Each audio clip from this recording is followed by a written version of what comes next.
So we'll start with question example 9.1 again. Easy question था, but just a very quick revision.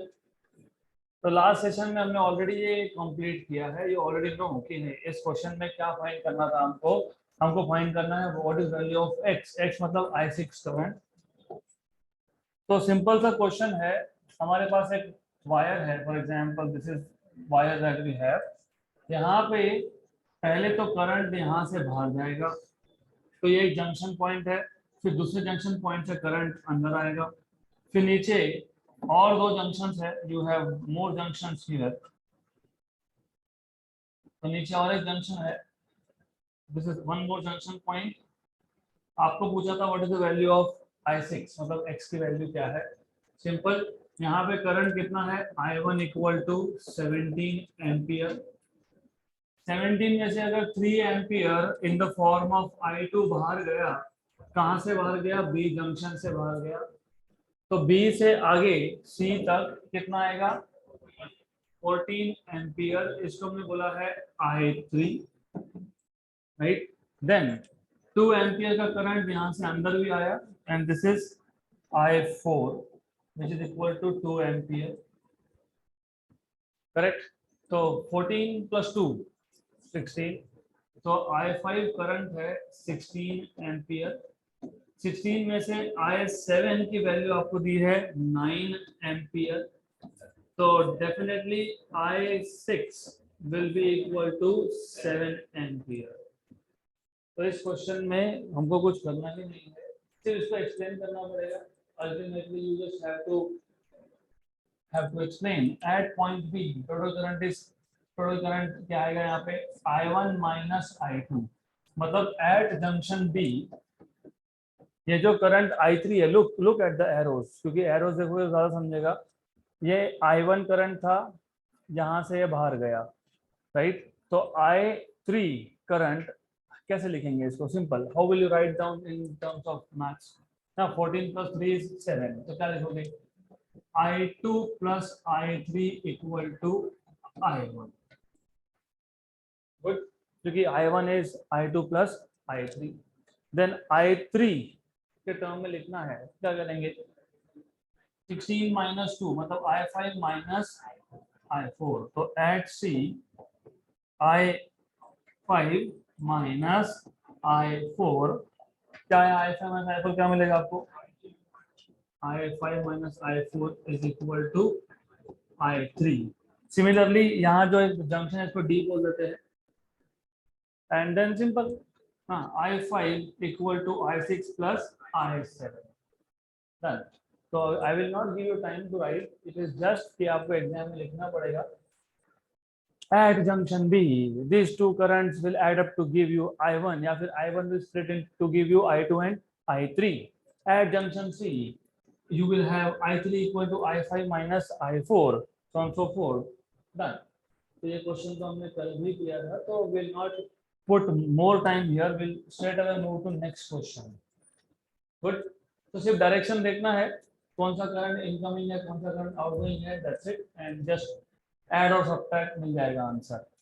अगला question, this is important, example 9.2, two batteries of 7 volt and 13 volt and internal resistances 1 and 2 ohm respectively are connected in parallel with a resistor of 12 ohm। तो दो cell या दो batteries हमने connect किए, किसके साथ, एक एक्सटर्नल रजिस्टर के साथ जिसका वैल्यू कितना है, 12 ohm। Find the current through each branch of the circuit and the potential difference across 12 ohm। आपको करंट फाइंड करना है through each branch of the circuit, तो पहले सर्किट ड्रॉ करना पड़ेगा, and then you are supposed to find out what is the potential difference across 12 ohm resistor. तो to start with, ये CET के लिए भी काम में आएगा, ये जेईई नीट के लिए भी काम में आएगा। तो first of all you need to learn how to make circuits. Two batteries are connected in parallel with external resistance। So first of all इसको ऐसा बना दो, good, you have two batteries and one external resistance, तो 2 battery और एक external resistance है, तो total हमारे पास 3 ब्रांच होंगे। तो एक को यहाँ पे दिखा दो मिडल में।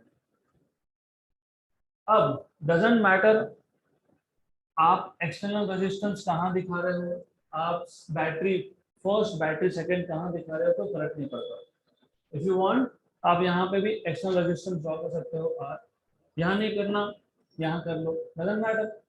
यहाँ नहीं करना तो ऊपर लगा दो, फिर भी मैटर नहीं करता, क्योंकि पैरेलल में डजंट मैटर कि पहले सबसे ऊपर किसको रखा है, सबसे नीचे किसको रखा है, मिडिल में कौन है। पैरेलल में इट इज फ्लेक्सिबल। आप पैरेलल में, पहले मैं डायग्राम ड्रॉ कर लेता हूँ फिर बताता हूँ। तो यहाँ पे हमने रिमेम्बर हमने एक एक्सटर्नल रेजिस्टेंस ड्रॉ कर दिया आर, देन यहाँ पे एक सेल लगा दिया बैटरी, बैटरी का इंटरनल रेजिस्टेंस है, और एक बैटरी यहाँ पे है, इसका भी एक इंटरनल रेजिस्टेंस है। तो we have 2 batteries with internal resistances. Then as a part of rotation, याद रखना हमको जब इंटरनल रेजिस्टेंस दिखाना होता है तो as a part of notation हमेशा इसको हम स्मॉल आर से डिनोट करेंगे। अगर ऊपर मैंने बैटरी 1 लिखा है तो ये R1 है, ये आपके पास E1 है, ये E2 है, दिस इज R2। ये पॉजिटिव, ये नेगेटिव, ये पॉजिटिव, ये negative. And as a part of notation remember this, as a part of notation internal resistance हमेशा स्मॉल r से ही डिनोट होगा, और हम इसको एक स्क्वायर बॉक्स में ड्रॉ करते हैं। तो जब आप इसको रेक्टेंगुलर या स्क्वायर के अंदर ड्रॉ करते हो तो इसका मतलब ये होता है, ये क्या है, ये है internal resistance of that cell या बैटरी। तो ड्राइंग रेजिस्टेंस सेल के इमीडिएटली बाद रेजिस्टेंस दिखाना, और उसको एक डॉटेड, नॉर्मली डॉट्स यूज करते हैं, एक dotted, so I will do this if you want just to be sure। तो ऐसा जब नोटेशन आए तो यू हैव टू अंडरस्टैंड ये स्मॉल r1 ये किसका रेजिस्टेंस है, बैटरी का। बैटरी का क्या, इंटरनल रेजिस्टेंस। तो this is the notation that normally we use. Good. Then similarly जो नीचे हमारे पास एक और बैटरी है उसका भी इंटरनल रेजिस्टेंस है R2। This is what you will have. Then again same thing, to show that it is internal resistance,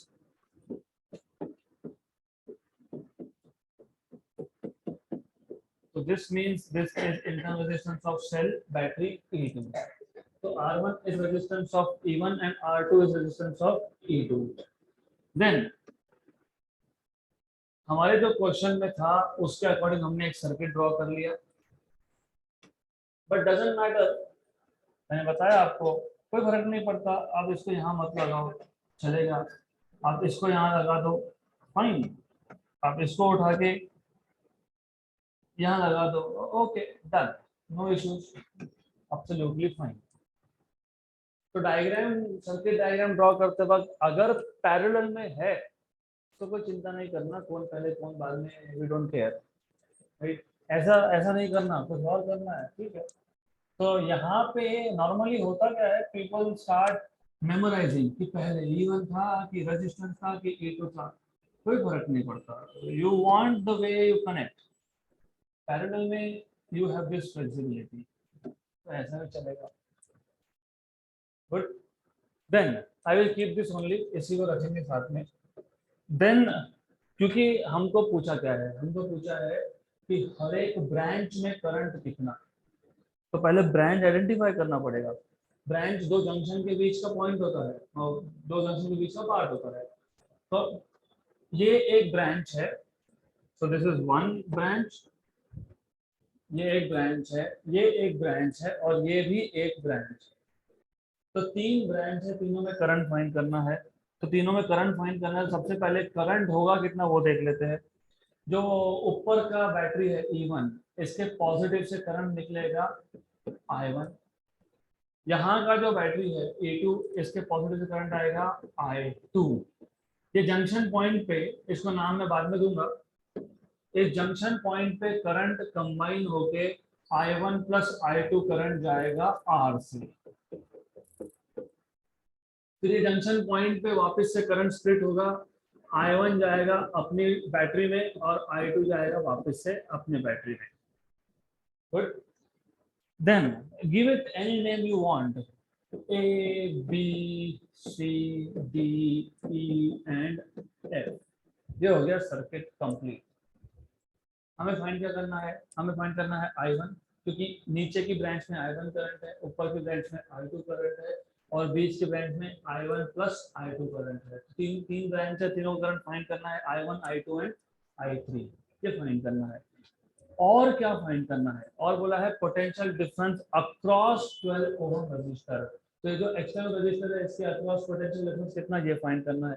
तो पहले हम लोग नोट डाउन कर लेंगे कि what is given to us. तो गिवन क्वांटिटीज में हमको दिया है E1 का वैल्यू 7 वोल्ट, क्वेश्चन पढ़ोगे तो लिखा है 7 वोल्ट एंड 13 वोल्ट। तो R1 कितना था 1 ओम, क्योंकि two batteries of 7 volt and 13 volt and internal resistance is 1 and 2। Good, तो E2 is equal to 13 and R2 equal to 2 ओम। कितना डेटा हमारे पास है, प्लस ये जो एक्सटर्नल रजिस्टर है R, ये कितना है 12 ओम। तो this is what is given to us. Then find क्या करना है हमको, हमको फाइंड करना है इन टोटल 4 क्वांटिटीज, एक I1, दूसरा I2, तीसरा I1 प्लस I2 एंड चौथा पोटेंशियल डिफरेंस मतलब voltage across external resistance R, right. तो V के लिए तो आप V equal to IR formula use करोगे, वो बाद में देखेंगे। I1 I2 फाइंड करने के लिए हम लोग किरचॉफ्स वोल्टेज लॉ यूज करेंगे, KVL। तो फॉर्मूला यहाँ पे सिर्फ KVL अप्लाई होगा, तो I will not write down formula separately. तो directly let us move ahead with solution. Remember, कोई भी क्वेश्चन सॉल्व करना हो तो पहले वो क्वेश्चन समझा है क्या, अभी क्वेश्चन समझा, डायग्राम पता है, क्या फाइंड करना है I1 और I2। तो I1 प्लस I2 तो बाद में होता है, V भी आ जाएगा क्योंकि I1 प्लस I2 मिल गया, तो V is I1 plus I2 into R, correct. तो अल्टीमेटली क्या फाइंड करना है I1 एंड I2, मतलब दो वेरिएबल है। अगर मैं आपको बोलूं कि X और Y फाइंड करना है, दो वेरिएबल है, तो कितने इक्वेशन चाहिए 2, मतलब हमको कितने इक्वेशन चाहिए 2। तो यू नीड 2 साइमल्टेनियस इक्वेशन।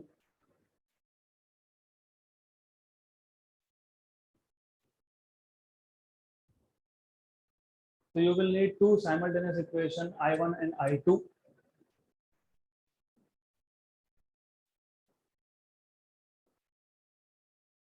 तो simultaneous equation कैसे बनाओगे? That is why we have basically learned कौन सा KVL, Kirchhoff's voltage law। तो you need to think wisely, आपको सोचना पड़ेगा, अच्छे से आपको सोचना पड़ेगा कि कौन से दो लूप, कोई भी दो लूप ले लेंगे क्या, कोई भी दो लूप ले सकते हो, तीनों भी ले सकते हो, 3 लूप है, लेकिन हम लोग क्या करेंगे, हम एक लूप लेंगे ABEFA, दूसरा लेंगे BCDEB, दोनों से काम नहीं बना तो तीसरा भी ले लेंगे ACDFA। तो पहले तो हम दो लूप से स्टार्ट करते हैं। कंसीडर लूप, कौन सा लूप, ABEFA, ABEFA, ये लूप। इस लूप में जब आप A से B आ रहे हो, there is nothing, no potential drop, but when you are going from B to E, you are tracing in the direction of current, और वहां पे रेजिस्टेंस है, तो potential drop will be taken to be negative.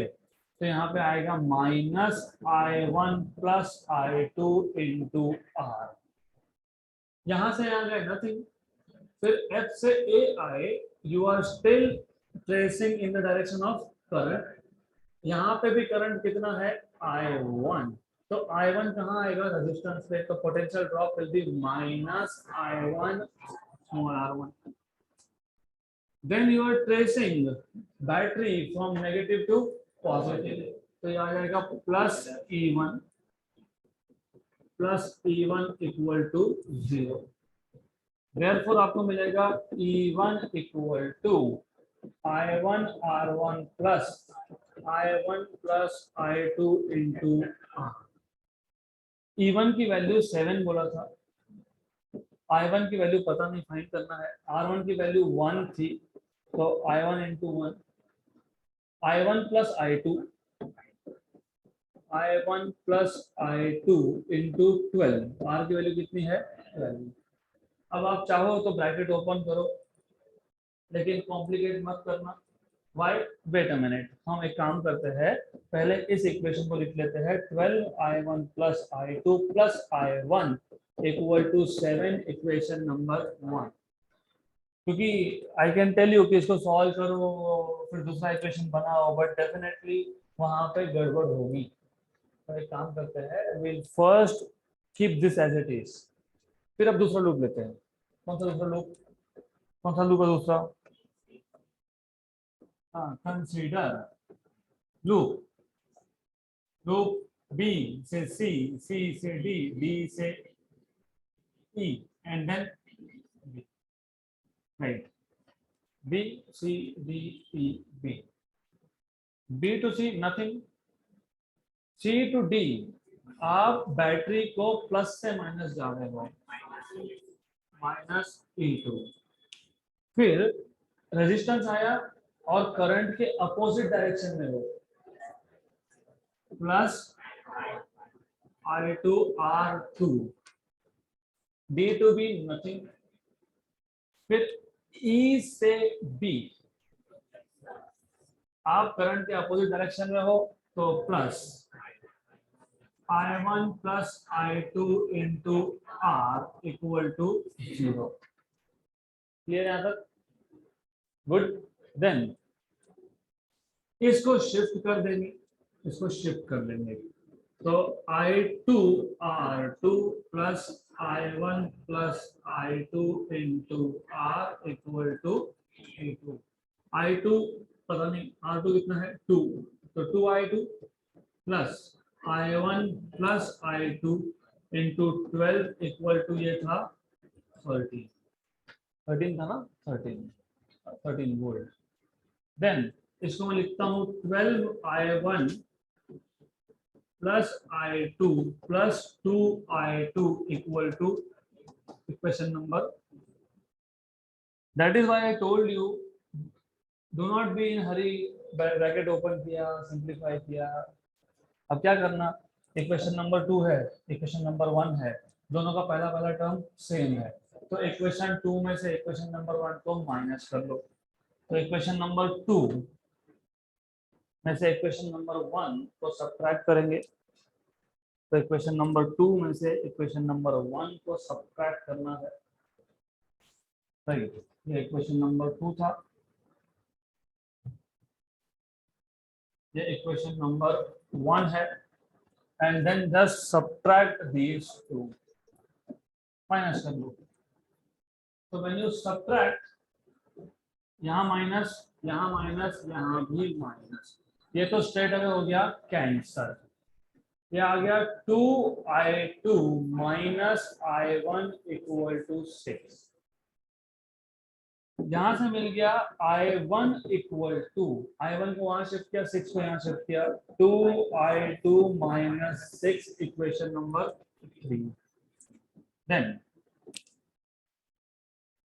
अब what you can do is, ये जो equation number 3 है, इसको इक्वेशन नंबर 1 या इक्वेशन नंबर 2, जहां आपकी इच्छा हो वहां सब्स्टिट्यूट कर दो।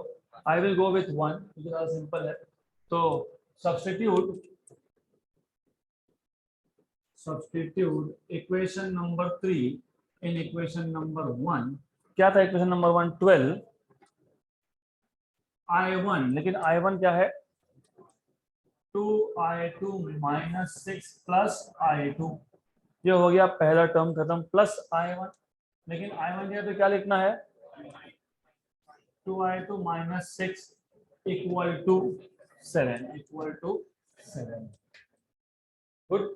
देन 12, ये 2I2 plus 1, 3I2 minus 6, bracket open ही कर दो, प्लस 2I2 -6 का वहां पे, अच्छा नहीं डायरेक्ट नहीं कर सकते, डायरेक्ट 12 है बाहर, this is equal to 13, correct. Direct कर लिया तो फिर गए काम से। 12 3 का 36 I2 minus 72 plus 2 I2 equal to 13, 38 I2 equal to 85, तो I2 equal to 85 upon 38, 85 upon 38 is 2 point something something, 2.2 के आसपास आंसर आएगा, because I am lazy people do lazy things।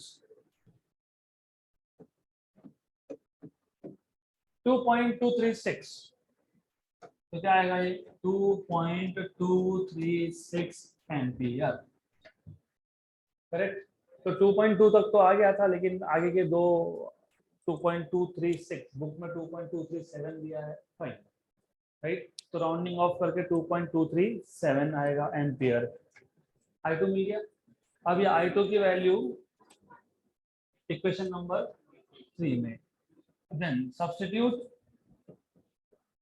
put value of I2 in equation number 3, equation number 3 1 में भी डाल सकते हो, कोई फर्क नहीं पड़ता। तो ये आ जाएगा I1 equal to 2 into 2.236 minus 6, this is simple।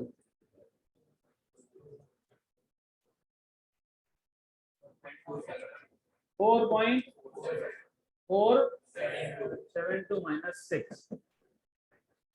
minus 1.528 ampere, right, correct, सही है, दिस इज आल्सो करेक्ट।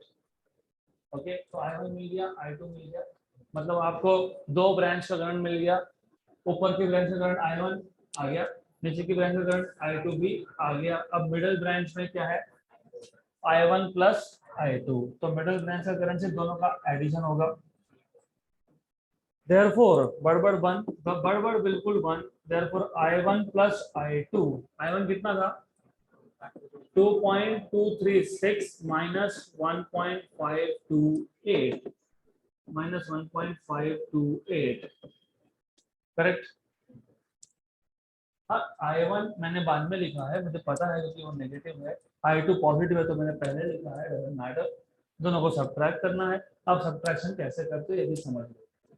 ये 2 के ऊपर का पार्ट कितना है 0.236, ये 0.528 था, करेक्ट, राइट। तो 2 में से कितना नीचे है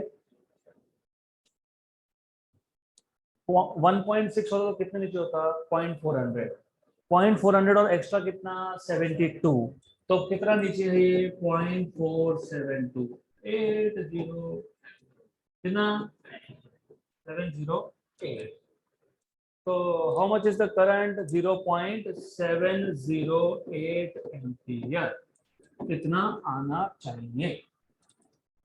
गुड, विल चेक अगर इतना है कि नहीं, I don't know, what ever it is, जो भी आंसर आएगा। सो आई थिंक मेरे पास दूसरा आंसर भी नहीं है, फॉरगेट अबाउट इट, जो आएगा वो आएगा।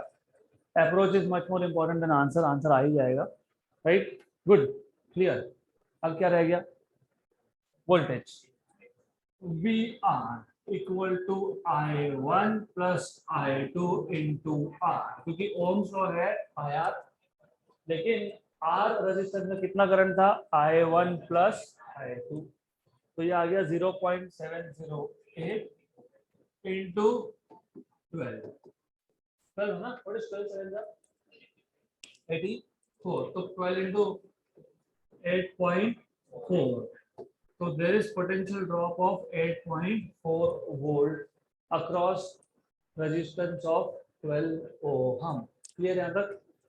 सिर्फ ये वैल्यूज आप खुद के लिए एक बार घर पे जाके वेरीफाई करोगे, so that's how you are supposed to solve. अब इस अप्रोच सिर्फ समझ लो, कितने ब्रांचेस थे 3, 3 में से एक था एक्सटर्नल रजिस्टर, दो थे बैटरी।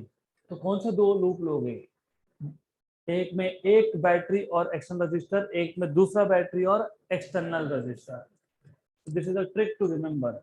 दो इक्वेशन बनेंगे, दोनों को सॉल्व करोगे, I1 की वैल्यू मिलेगी, फिर I2 की वैल्यू मिलेगी, या फिर पहले I2 की वैल्यू मिलेगी, फिर I1 की वैल्यू मिलेगी, फिर I1 प्लस I2 होगा। I1 प्लस I2 हुआ, उसके बाद हम I1 प्लस I2 किससे मल्टीप्लाई करेंगे? R से। क्यों? क्योंकि पोटेंशियल ड्रॉप कहाँ फाइंड करना था? Across R। और वहीं पे ड्रॉप होगा, बाकी तो दो सप्लायर थे, ड्रॉप तो एक ही जगह पे हो सकता है, that is 12 ohm. So that's how you are supposed to solve.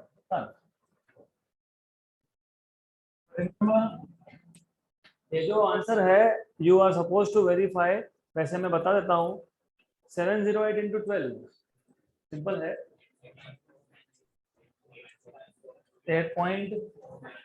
Okay, तो I trust that you are saying correct, whatever it is. 8.5 volt के आसपास आंसर आएगा। नेक्स्ट क्वेश्चन, नेक्स्ट क्वेश्चन, सबका ध्यान यहाँ पे चाहिए। For the given network, find the current through 4 ohm and 3 ohm resistor। हमारे पास एक गिवन नेटवर्क है जो यहाँ पे ड्रॉ नहीं हुआ, it is given but not given here, we will draw. Assume that the cells have negligible internal resistance। तो for a given network, find the current through 4 ohm and 3 ohm resistor। तो पहले जो given network है वो मैं draw कर लेता हूँ। It's a simple network again, तो सेम ही टाइप है, you have the same type. What you have is something like this। हमारे पास एक ऐसा नेटवर्क है, देन इस नेटवर्क में 4 ओम और 3 ओम दो रजिस्टर है। तो यहाँ पे एक रजिस्टर यहाँ पे आ गया, लेट अस से 4 ओम, somewhere over here you have a 4 ohm resistor, यहाँ पे एक 3 ohm रजिस्टर, यहाँ पे वापस से एक रजिस्टर है 4 ohm का। तो you have a resistor here, you have a resistor here, and you also have a resistor over here। This is 4 ohm, this is 3 ohm, this is also 4 ohm। तो 4 ohm के दो register है। Then you have two cells, दो cell है E1 and E2। You have two cell, एक cell यहाँ पे, एक सेल यहाँ पे।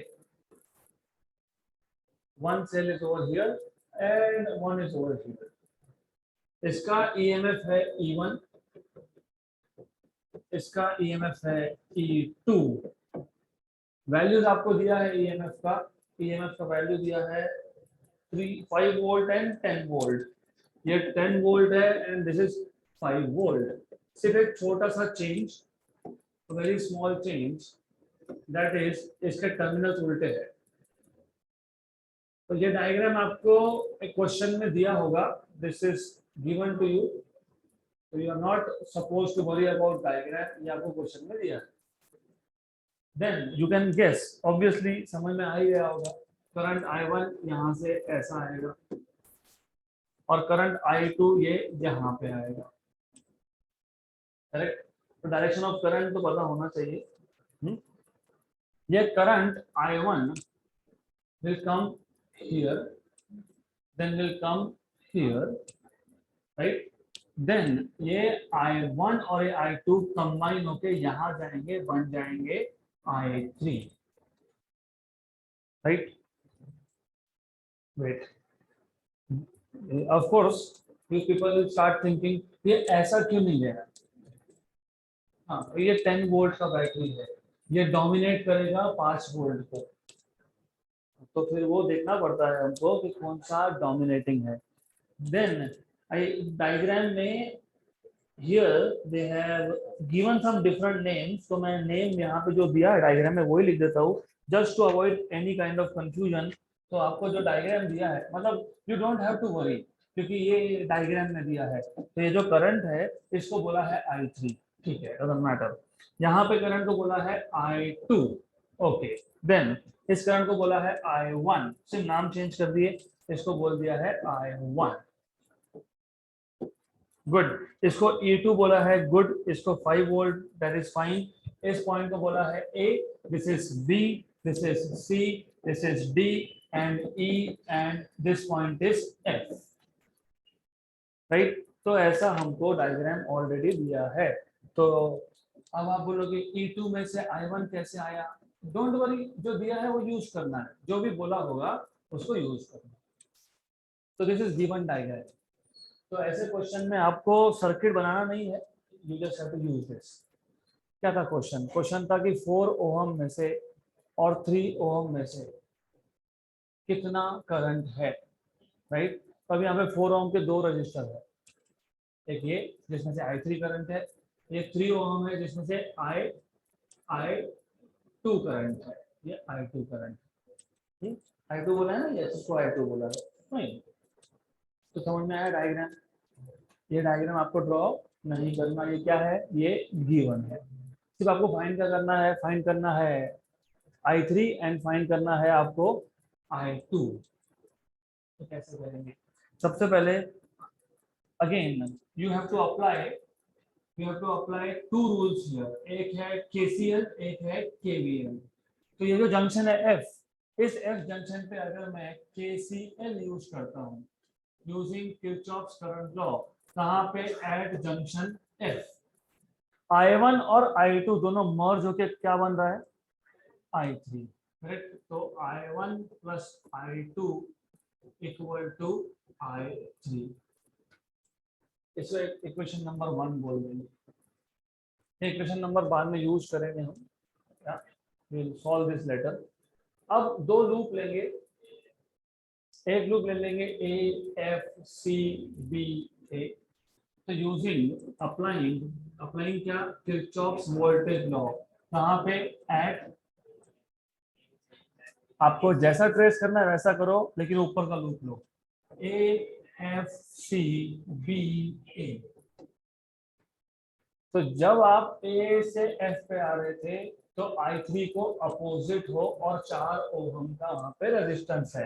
अपोजिट मतलब पोटेंशियल ड्रॉप पॉजिटिव, रेजिस्टेंस कितना है, 4, करंट कितना है, I3। तो I3 into R क्या है, 4।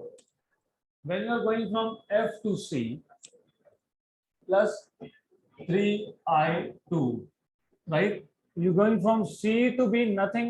Just going from B to A, plus two minus, तो -5 इक्वल टू 0। तो 4I3 plus 3I2 equal to 5, equation number. Then ये तीसरा लूप नीचे का, FCDEF। तो using Kirchhoff's voltage law at FCDEF, या तो अगर आपको क्लॉकवाइज जाना होगा, एंटी क्लॉकवाइज जाना होगा, doesn't matter, you can go anti also, FEDCF, ऐसे जा सकते हो। F2E नथिंग, -10, क्योंकि jumping from positive to negative, तो ये आ जाएगा -10। यहाँ पे ये करंट पे ध्यान होना चाहिए, ये करंट यहाँ पे I1 है, तो यहाँ पे भी कितना होगा, I1। ये डायग्राम में दिया होगा, दिया है, क्योंकि यहाँ पे I1 है, ये एक लूप है, यहाँ I1 तो यहाँ पे भी I1, करेक्ट, गुड। तो ये करंट ऐसा आएगा, पॉजिटिव से स्टार्ट होके नेगेटिव पे। आप जब D से C जा रहे हो तो कहाँ जा रहे हो, अपोजिट, तो क्या लोगे, प्लस। कौन सा करंट था, I1, तो क्या लिखोगे, plus 4I1, correct. Then C से F, -I2 into 3, तो -3I2 इक्वल टू 0। तो यहां से मिल गया आपको 4I1 -3I2 इक्वल टू 10। ये I2 I3 में था, इक्वेशन नंबर 2। इक्वेशन नंबर 3 ये है I1 और I2 में, नहीं चलेगा, 3 अननोन और 2 इक्वेशन सॉल्व नहीं होते, तो इसके लिए ये पहला इक्वेशन था। ये I2 I3 में है, हमको फाइंड क्या करना है, 3 और 4 ओम में करंट कितना, राइट। तो यहाँ पे कौन सा करंट है, I3, यहाँ पे कौन सा है, I2। तो हमको इक्वेशन किसमें चाहिए, I2 एंड I3 में। यहाँ पे क्या है, I1, यहाँ से I1 क्या लिखोगे, I3 माइनस I2। तो from equation number 1 and 3 4 I1, लेकिन I1 कितना है, I3 माइनस I2। जिनको ये समझ में नहीं आया, मैं यहाँ पे इसको लिख देता हूँ, I1 equal to I3 minus I2, इसको बोल देते हैं इक्वेशन नंबर 1, इसको हटा देते हैं यहाँ से।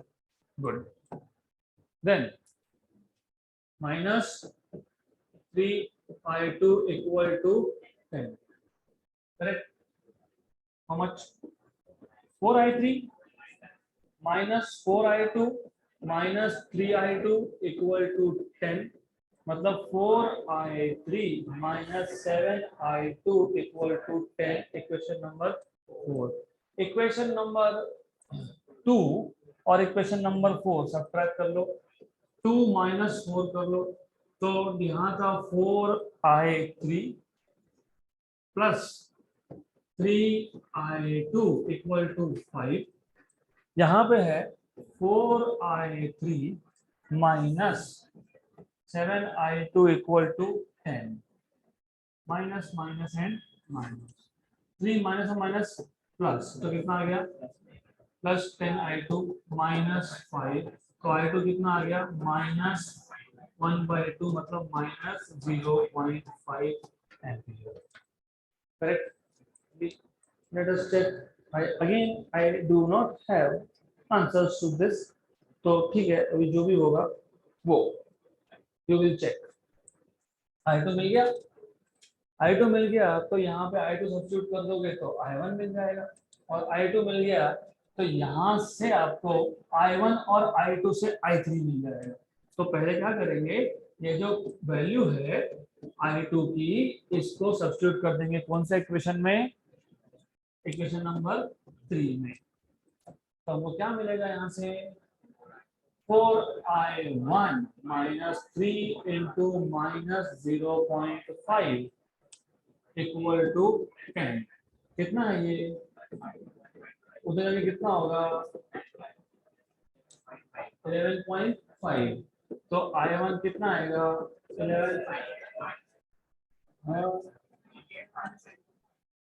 8.5, ओके 8.5, तो 8.5/4 कितना होता है, 8.5 का आधा कितना होता है, 4.25, उसका आधा कितना होता है, 2.125, तो दिस शुड बी 2.125 एम्पियर। अब I1 मिल गया, आपको I2 मिल गया, तो I3 मिलेगा, I3 I1 plus I2, I3 is equal to I1 plus I2, I1 कितना था, 2.125, ये कितना है, माइनस 0.5, तो 1.1.5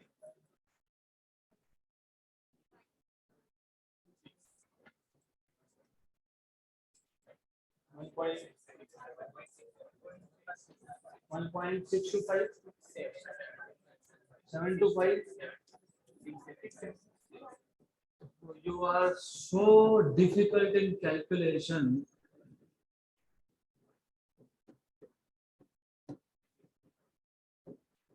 .625 ampere.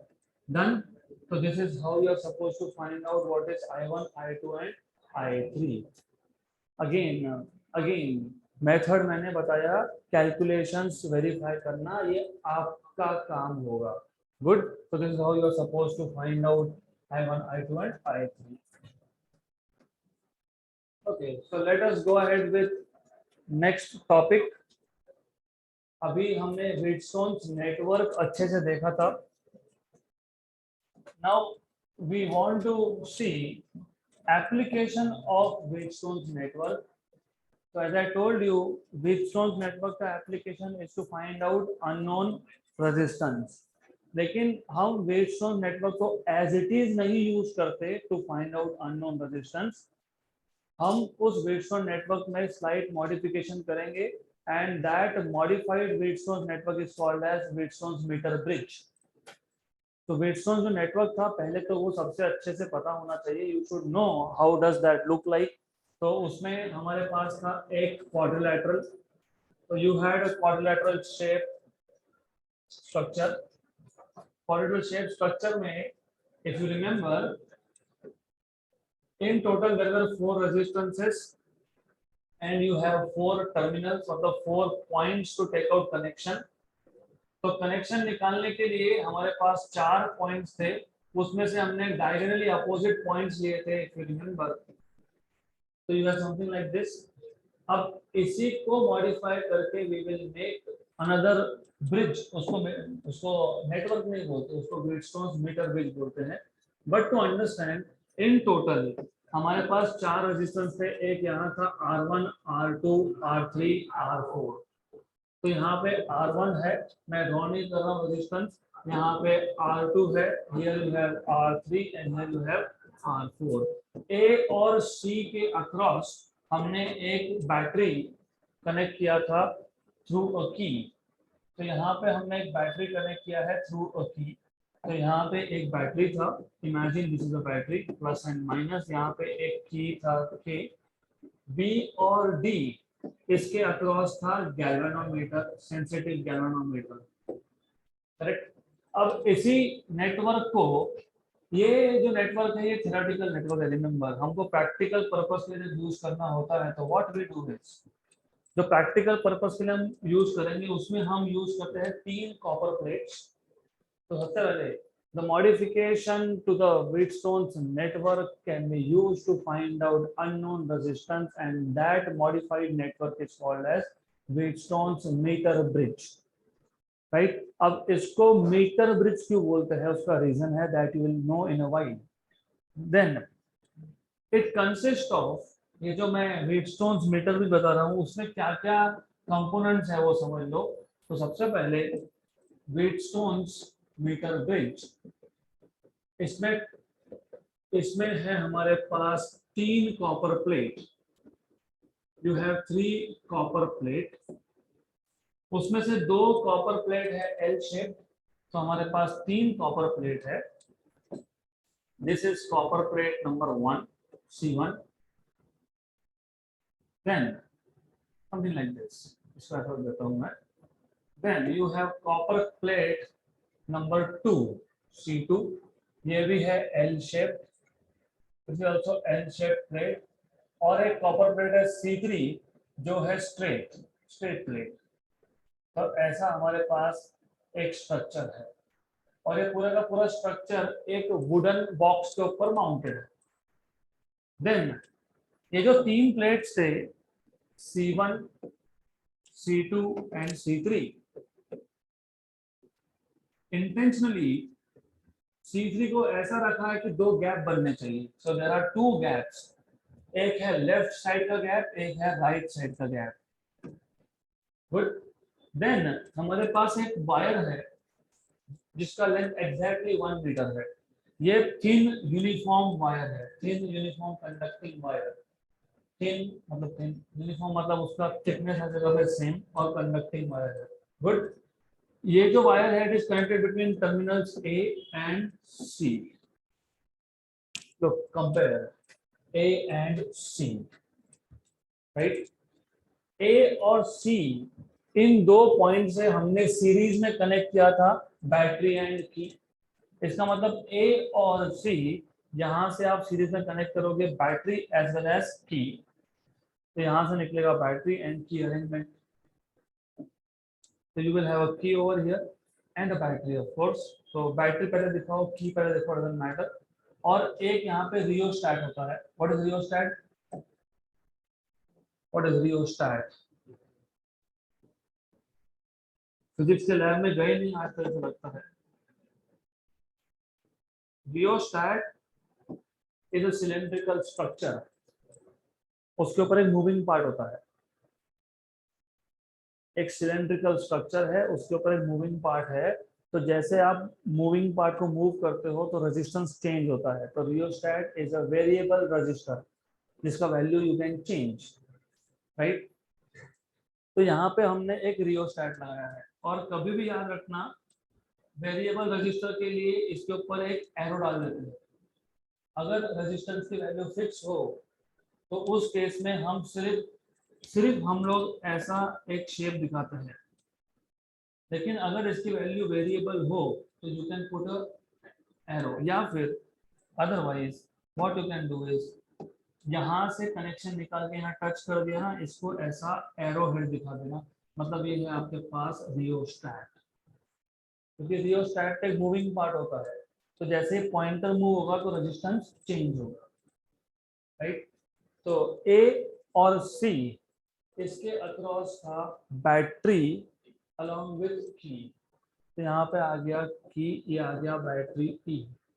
ए पॉइंट कनेक्टेड था पॉजिटिव ऑफ द बैटरी को, यहाँ पे भी ए पॉइंट कनेक्टेड है पॉजिटिव ऑफ द बैटरी को। सी पॉइंट कनेक्टेड था नेगेटिव टू द बैटरी को, C point to negative of the battery, correct. Overall ये सेटअप कहाँ यूज करना है, to find out unknown resistance. अब जो ऊपर दो गैप बने, इन दोनों गैप में एक गैप में हम लोग लगा देंगे अननोन रेजिस्टेंस, तो in one of the gaps, और हम लोग नॉर्मली लेफ्ट साइड के गैप में लगाते हैं अननोन रेजिस्टेंस। इस अननोन रेजिस्टेंस को हम बोलेंगे x, बिकॉज मैथ्स में आपको पता है x is used for unknown. और राइट हैंड गैप में ऐसा नहीं कि राइट हैंड में नहीं लगा सकते, लगा सकते हो, पर नॉर्मली जो रजिस्टर हमारे पास है, जिसकी रेजिस्टेंस की वैल्यू फाइंड करनी है, जो रजिस्टर हमारे पास है जिसका वैल्यू पता नहीं है, उसको नॉर्मली हम कनेक्ट करते हैं लेफ्ट गैप में। और जो रजिस्टर हमारे पास है जिसकी वैल्यू हमको पता है या फिर हम चेंज कर सकते हैं, उसको हम बोलते हैं वेरिएबल रजिस्टर। ये वेरिएबल रजिस्टर लगा दिया, इसको बोल दिया आर। ये रेजिस्टेंस बॉक्स होता है बेसिकली। रियोस्टैट और resistance box both can have different values of resistances.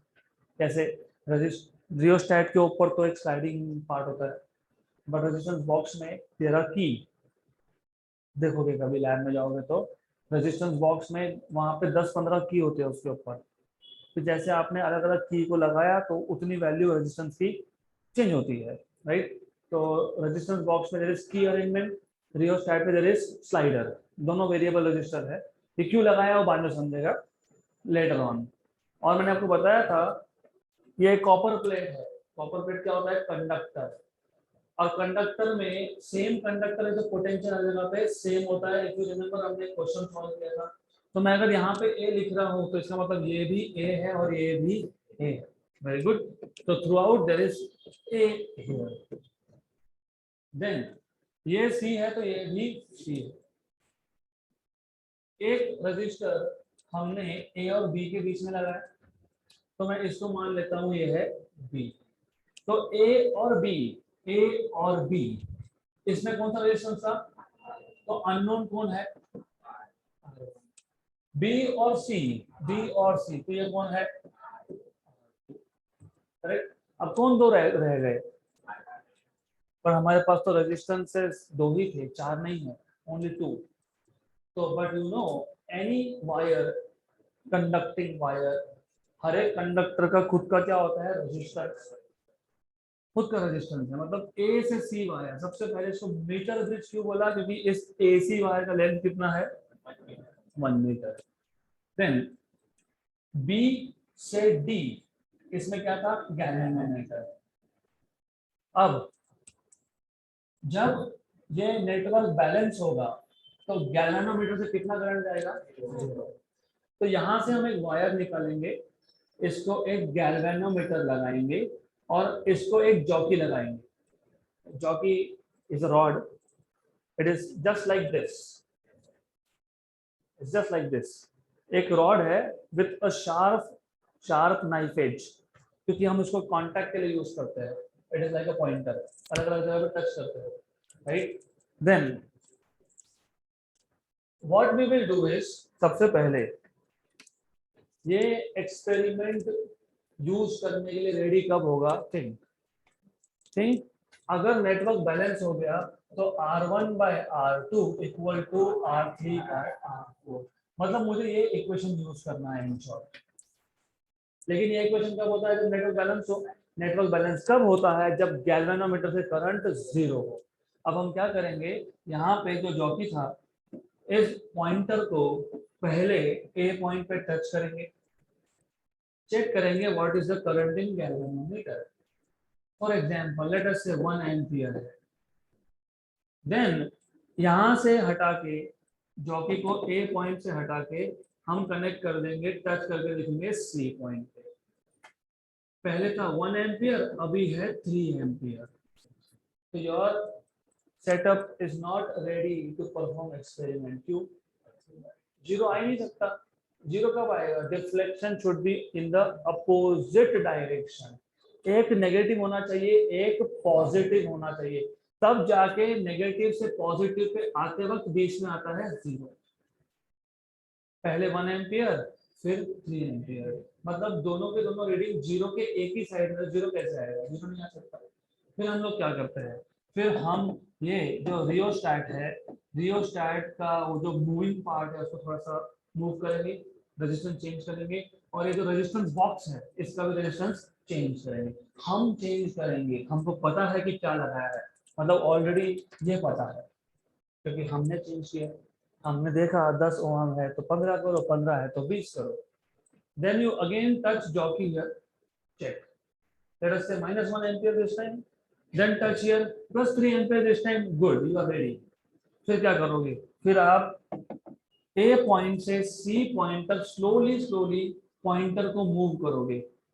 एक ऐसा पॉइंट आएगा, लेट अस से D point, eight which current through galvanometer is zero. Correct, इसको बोलेंगे नेटवर्क इज बैलेंस्ड। अब ये जो ए और डी है, ये जो ए और डी है क्या था बीच में, तो ये जो वायर का पीस है इसका रेजिस्टेंस होगा, क्योंकि हर कंडक्टर का रेजिस्टेंस होता है। तो ये जो वायर का रेजिस्टेंस को बोलोगे, और यहाँ पे जो बच गया ये हो जाएगा R4। करेक्ट, तो दिस विल बी R4। अब ये जो मेथड है इसको हम लोग बोलते हैं नल डिफ्लेक्शन मेथड। क्या बोलते हैं इसको, क्योंकि वी बेसिकली पूरा एक्सपेरिमेंटल सेटअप करने के बाद हम नल डिफ्लेक्शन ढूंढते हैं कहाँ है, और ये जो पॉइंट मिला इसको बोलते हैं नल पॉइंट, क्योंकि D is the point for which the current through galvanometer is zero. यहाँ तक क्लियर। देन अब एक सबसे बड़ा क्वेश्चन ये था, R1 तो X है, फाइंड करना है, क्योंकि बैलेंस हो गया तो R1 bye R2 equal to R3 bye R4। R1 तो X फाइंड करना है, R2 तो हमने सेट किया, हमको पता है, पर ये R3 और R4 का क्या करेंगे। तो यू नो, जैसे हमने लीनियर चार्ज डेंसिटी डिफाइन किया था, अगर याद होगा, चार्ज पर यूनिट लेंथ, वैसे ही आप resistance per unit length define करते हो, उसको बोलते हो sigma. This is resistance per unit length. Imagine मेरे पास 10 मीटर का वायर है और टोटल रेजिस्टेंस है 50 ओम, तो हर एक मीटर में कितना, 5, तो सिग्मा इज 5 ओम पर मीटर। अब इमेजिन मेरे पास 0.2 मीटर का वायर है, उसमें टोटल रेजिस्टेंस कितना आएगा, टोटल रेजिस्टेंस कितना था 50, लेंथ कितना था 10, तो पर मीटर में कितना आया 5। अब मेरे पास वायर का लेंथ कितना है 0.2, ये आएगा ओहम मीटर। तो सिग्मा की वैल्यू मैंने कितनी बताई, 5 ओहम मीटर। मेरे पास एक लेंथ है L, इसका लेंथ कितना है 0.2, इसमें रेजिस्टेंस कितना है, तो मैं क्या करूंगा सिग्मा से मल्टीप्लाई। क्यों, क्योंकि सिग्मा क्या था ओहम पर मीटर, लेंथ क्या है मीटर मीटर मीटर एन, तो किसका यूनिट मिल गई रेजिस्टेंस। तो 5 into 2 कितना आ गया 1। मतलब क्लियर, गुड। तो अगर आपको रेजिस्टेंस फाइंड करना है तो रेजिस्टेंस पर यूनिट लेंथ को किससे मल्टीप्लाई करोगे, लेंथ से। लेंथ से resistance per unit length into length of the wire, length of section of the wire will give you resistance. मैंने पहले ही बता दिया था कि ये पूरा कितना है 1 मीटर। इमेजिन ए से डी आ गया LR, तो ये 1 माइनस एल आर, 1 मतलब 100 centimetre minus L R, correct, good. तो A से D length is L R, D से C is 100 minus L R. Resistance R3 will be sigma into length LR and R4 will be sigma into 100 minus LR. Cancel and cancel. So X by R equal to LR upon 100 minus LR. Correct? हमें क्या find करना था? X unknown resistance. Good. R तो पता है, वो तो हमने सेट किया। अगर LR मिल गया तो हमारा काम हो गया। अभी LR कहाँ से मिलता है? ये जो पूरा सेटअप है, ये पूरा setup, this whole setup is mounted on a wooden box और उसके नीचे एक स्केल है। मतलब यहाँ पे ऑलरेडी एक स्केल है, सेंटीमीटर स्केल है। तो वहां पे आप देखोगे, हाँ D.20 सेंटीमीटर पे आता है, तो ये क्या आएगा 20 100 माइनस 20 मतलब 20/80 मतलब 1/4। तो x equal to R by 4। This is how you can find out unknown resistance using Wheatstone's meter bridge। तो इसका डिटेल हम वापस से देखेंगे इन द नेक्स्ट सेशन।